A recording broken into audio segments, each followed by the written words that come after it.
हाँ, good morning बच्चों। आज हम लोग प्रत्यय के बारे में जानेंगे। तो आज प्रत्यय का पहला दिन है, तो खूब ध्यान से ज़रा समझिएगा। देखिए, सबसे पहले जो प्रत्यय जो होता है, प्रत्यय, तो इसका प्रयोग जो होता है, इसको कहा जाता है शब्दांत है। शब्दांत शब्द होते हैं ये, माने शब्दों के ये अंत में आते हैं। तो शब्दों के अंत में आने वाले को हम क्या कहेंगे? प्रत्यय कहते हैं। और उसके पहले जो आता है उसको उपसर्ग कहते हैं। ये आप छठा क्लास से ही इसको आप पढ़ रहे होंगे। लेकिन अब आइए संस्कृत में देखा जाए कि प्रत्यय कितने प्रकार के होते हैं।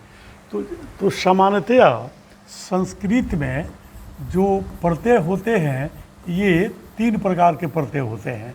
खूब ध्यान से पहले समझ लीजिएगा। देखिए, जैसे एक प्रत्यय होता है जिसका नाम है तद्धित प्रत्यय। क्या नाम है? तद्धित। दूसरे का नाम है क्रीदंत, है ना। और तीसरे का नाम है स्त्री प्रत्यय। क्या नाम है? स्त्री प्रत्यय। तो प्रत्यय कितने प्रकार के हो गए? 3 प्रकार के। तो तद्धित किसे कहते हैं? माने तद्धित प्रत्यय हम किसे कहेंगे? तो शब्द के ही अंत में लगेगा, लेकिन फिर इसको हम कैसे परिभाषित करेंगे? तो ज़रा ध्यान से सुनिए। अगर कोई प्रत्यय अगर संज्ञा के अंत में लगेगा, किसके अंत में? संज्ञा के अंत में लगेगा, तो उसे हम क्या कहते हैं? तद्धित प्रत्यय कहते हैं। संज्ञा के अंत में। जैसे मान लीजिए, हिंदी में पहले समझ लीजिए, जैसे अगर भारत में अगर एक प्रत्यय जोड़ा जाए य, नाम सुने होंगे, भारत में य, तो देखिए, तो भारत यहाँ पर संज्ञा है। बोलिए, संज्ञा है ना। तो जब संज्ञा है तो संज्ञा में य जुटा है, तो संज्ञा में य प्रत्यय जुट करके एक शब्द बनाया जिसका नाम हो गया क्या चीज़? भारतीय। इतना बुझाया? तो अब बोलिए, तो यहाँ पर जो य प्रत्यय जो होगा है य, तो इसको कौन प्रत्यय कहेंगे? बोलिए, तद्धित कहेंगे, क्योंकि यह संज्ञा के अंत में जुटा है। चलिए, इसमें कोई दिक्कत नहीं। अब आता है कृदंत, माने कृत अंत है, ठीक है ना। इसका संधि विच्छेद करें तो देखो, तो कृदंत में ये इसका नियम है कि यह किसके अंत में रहेगा? तो क्रिया के अंत में रहेगा। किसके अंत में? क्रिया के अंत में ये रहेगा। तो क्रिया के अंत में जो प्रत्यय लगे होते हैं उन्हें हम कृदंत कहते हैं। ये समझ में आ गया? क्रिया के अंत में, जैसे मान लीजिए कि आप कहते हैं पढ़ाई, तो चाहे पढ़ाकू, तो पठ में आकू जुटा, आकू, तो चूंकि यह क्रिया में जुटा है तो इसीलिए कौन प्रत्यय हो गया? कृदंत। इसको पहले मैं हिंदी में बता देता हूँ। दरअसल ये संस्कृत प्रत्यय है, समझ रहे हैं ना, हम लोग पढ़ेंगे। तो देखो, तो वही जब प्रत्यय हम लोग संस्कृत का जब पढ़ेंगे तो उसमें अपने सब क्रिया में, जैसे पढ़ धातु में या गम धातु में, ये सब हम लोग जोड़ेंगे। तो लेकिन ये बात याद रखिए कि संज्ञा के अंत में जुटा तो उसे हम तद्धित कहेंगे, और क्रिया के अंत में जुटेगा तो उसे हम कृदंत कहेंगे, ठीक है। अब आता है स्त्री प्रत्यय। देखो, कुछ शब्द ऐसे हैं जो मूल रूप से वो स्त्रीलिंग होते हैं, मूल रूप से, यानी उनका पुल्लिंग क्या होता है? नहीं होता है, उनको बनाया जाता है, लेकिन मूल शब्द। लेकिन जो शब्द पुल्लिंग या नपुंसक लिंग से हम स्त्रीलिंग बनाना चाहते हैं, तो उसके लिए प्रत्यय हमें जोड़ना पड़ता है। बात समझ गए ना। तो जैसे आप बालक कहते हैं, बालक, तो बालक एक शब्द है पुल्लिंग, तो कैसे बालक से ही ना बालिका बनाया जाता है, ठीक है ना। तो उसी तरह से संस्कृत में माने वे पुल्लिंग शब्द या वे नपुंसक लिंग जिसमें हम प्रत्यय जोड़कर स्त्रीलिंग बना दें, तो वैसे प्रत्यय को ही हम कहते हैं स्त्री प्रत्यय। क्या कहते हैं? स्त्री प्रत्यय। सीधा मतलब हो गया कि जिन माने प्रत्यय के जोड़ने से अगर पुल्लिंग शब्द या आपको नपुंसक लिंग क्या बन जाए, स्त्रीलिंग बन जाए, तो उसे हम क्या कहेंगे, बोलिए, स्त्री प्रत्यय कहेंगे। तो हम लोग शुरू किए हैं, तो तद्धित कृदंत बाद में पढ़ेंगे, पहले हम स्त्री प्रत्यय से शुरू करते हैं। ओके, इतना बुझा गया ना। तो स्त्री प्रत्यय भी बहुत है, तो एक एक करके हम लोग अध्ययन करेंगे, राइट। आइए सबसे पहले स्त्री प्रत्यय में हम लोग देखते हैं। स्त्री प्रत्यय में सबसे पहले एक प्रत्यय मिलता है टाप प्रत्यय, है ना। देखिए ध्यान से, तो स्त्री प्रत्यय में पहला क्या मिला, टाप। देखो अगर ये हिंदी का प्रत्यय होता, हिंदी का, घबराइए नहीं इतना देख करके, आपको समझ में आ जाएगा। देखिए अगर हिंदी का प्रत्यय हमें पढ़ाना होता तो केवल मैं इतना ही बोलता कि देखो कि प्रत्यय शब्द के अंत में लगते हैं और उपसर्ग शब्द के पहले कुछ अभ्यास मैंने करा दिया जाता है।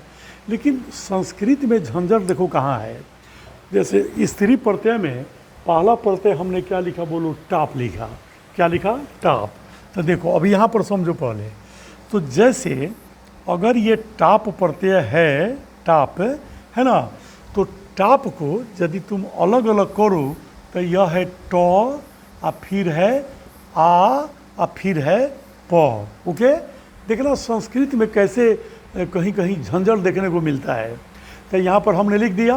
अब है क्या टाप में कि ट अनुबंध हो जाता है, फिर प अनुबंध हो जाता है, यानी अनुबंध का मतलब कि यह शब्द में जुटता नहीं है।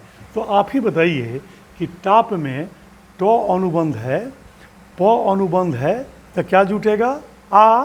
तो उसी तरह से जैसे हो गया टाप, जैसे मान लीजिए अज एक शब्द है जिसका अर्थ होता है बकरा, है ना। तो देखो तो अज में टाप जोड़ा गया, तो न ट जुटा है और न प, केवल क्या जुटा, आ। तो तुम इस दिमाग में सेट कर लेना कि टाप अगर जुटेगा तो उसमें केवल हमको आ जोड़ना है। कौन चीज़, आ। तो हो जाएगा अज जोड़ टाप, आजा।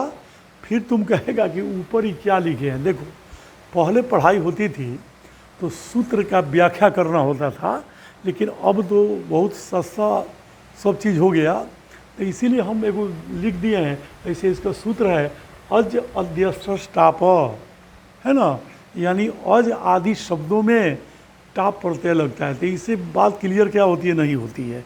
इसको ऐसे ही हम लिख दिए हैं, बात समझ रहे हो ना।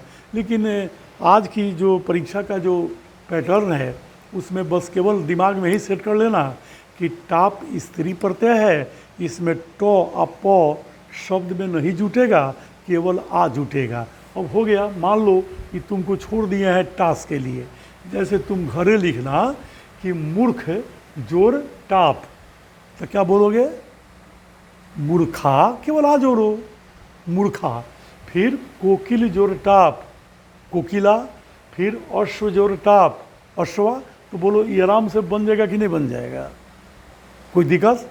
चलो यहाँ देखना, मैंने फिर ये पहला हो गया, ये दूसरा देखो, क अंत वाले शब्द जिसके अंत में क्या हो, क।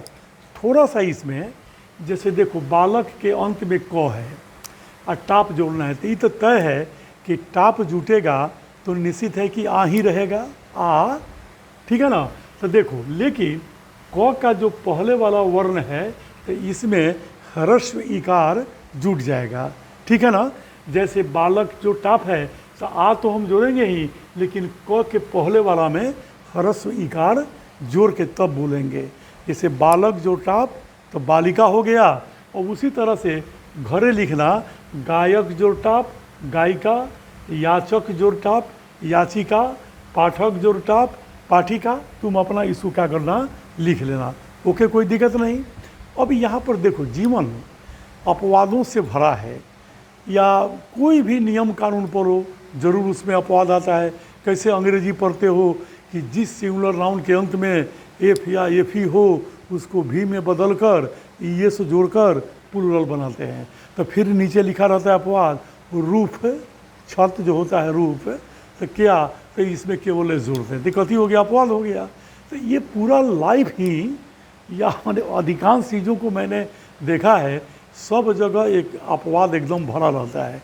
तो बच्चों अपवाद भी बहुत इंपॉर्टेंट होते हैं, बात समझ रहे हैं ना। अब जैसे क अंत वाला, तो यहाँ नर्तक, रजक, खनक में भी क है, तो इसमें ये अपवाद हो गया, इसमें इंगिस प्रत्यय जुड़ता है, इंगिस में ई बचता है, ई कैसे टाप में आ बचा है, तो इंगिस में, जबकि हम लोग इंगिस प्रत्यय अलग पढ़ेंगे, लेकिन अपवाद बताने के चलते मैं बता रहा हूँ। तो इंगिस है, तो इसमें क्या जुटेगा, ई, तो नर्तक जोड़ेंगिस तो नर्तकी, रजक जोड़ेंगिस रजकी, खनक जोड़ेंगिस खनकी। ये ठीक है ना, बस 2-3 वो है, अपना याद कर लेना कि नहीं इसमें ये टाप नहीं जुटेगा। ओके, अब देखिए फिर अपवाद में देखिए, एक शब्द है विशेष मैंने लिख दिया है सीमन, ठीक है ना, घबराइएगा नहीं, ये एक गो है। जैसे सीमन में अगर है तो न को हटा दिया जाता है और उसमें डाप जुड़ता है, तो डाप का भी रिजल्ट क्या होगा, आ ही होगा। जैसे इसमें भी ड प अनुबंध होगा, आप आ ही जोड़िएगा, तो बोलिए सीमन जोड़ डाप, तो सीमा हो गया। ये अपवाद में है, एक वो अलग ही याद कर लीजिएगा। फिर सूर्य में चाप जुटेगा तो सूर्या होगा, या सूर्य में इंगीप जुटेगा तो इसका ई होता है ना, जुटेगा सो तो सूर्य हो जाता है। बस हो गया, ये 2-3 अपवाद मिलते रहेंगे, इसको अलग से याद कर लीजिएगा। तो उम्मीद है कि ये बात समझ में आ गई होगी। तो टाप याद रहेगी ना कि ट अनुबंध है, प अनुबंध है, केवल क्या जुटेगा, आ जुटेगा। ओके, तो इसका स्क्रीनशॉट ले लीजिए।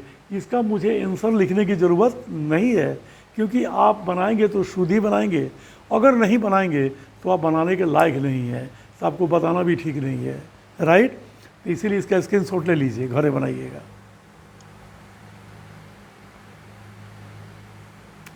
ओके बच्चों, अब इसके बाद फिर अगले भाग में अब दूसरा स्त्री प्रत्यय की हम लोग चर्चा करेंगे। Thank you very much.